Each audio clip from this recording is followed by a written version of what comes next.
Good evening, my name's Andrew Miles here at Smash Weights Coaching.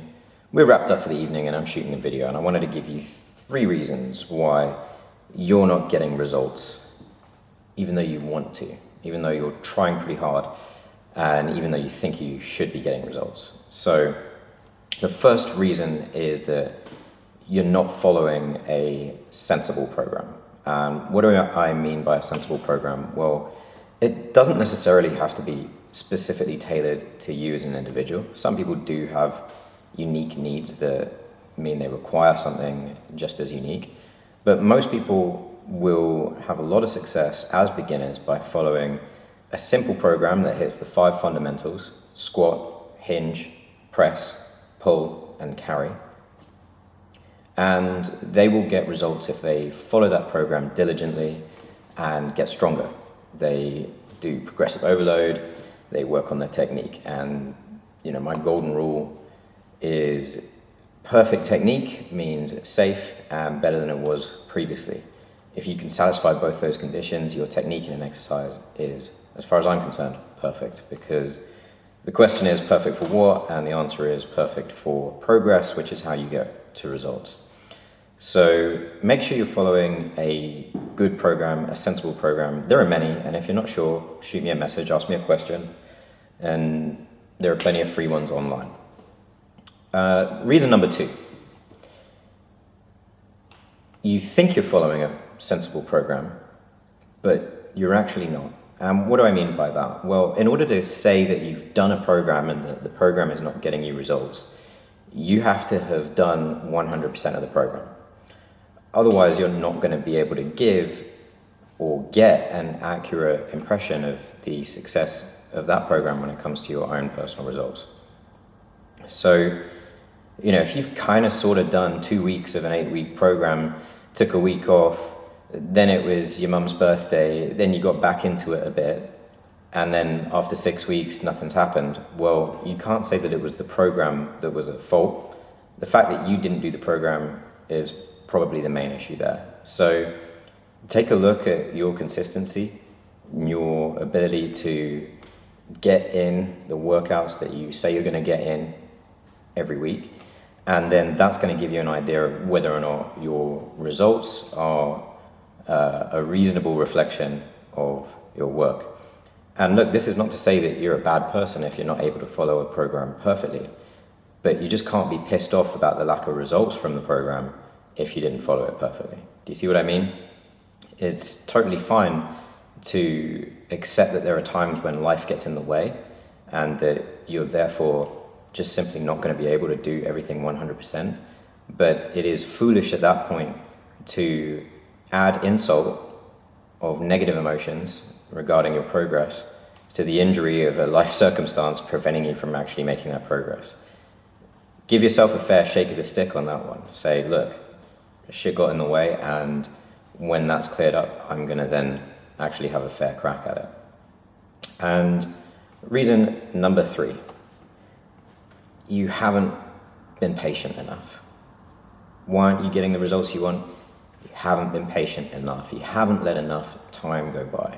How much time do you need to go by? I would suggest at least 5 years. And that's going to really upset a lot of people listening to this, but if you think about how quickly the last 5, even 10 years have gone by, it's going to give you a new perspective, because that time is going to go by and it's going to go by quickly. So you may as well fucking use it with purpose. So 5 years is the amount of time that it roughly takes for you to maximize your genetic potential in terms of muscle building and strength building to about 95, 98%. If you're consistent and eating and training and sleeping and so on well for that entire stretch of time. And getting to 95, 98% of your genetic potential is what it takes in order to look like a cover model or to look like that Instagram influencer that you think looks great. And that also is just assuming you've got average or better genetics, and 50% of people don't. So you've got to give yourself plenty of time. 30 days, 90 days, a year, even 3 years is probably not enough, especially when You then factor into account the previous points that we mentioned of time faffing around with a foolish program, or simply life getting in the way and you weren't able to be 100%.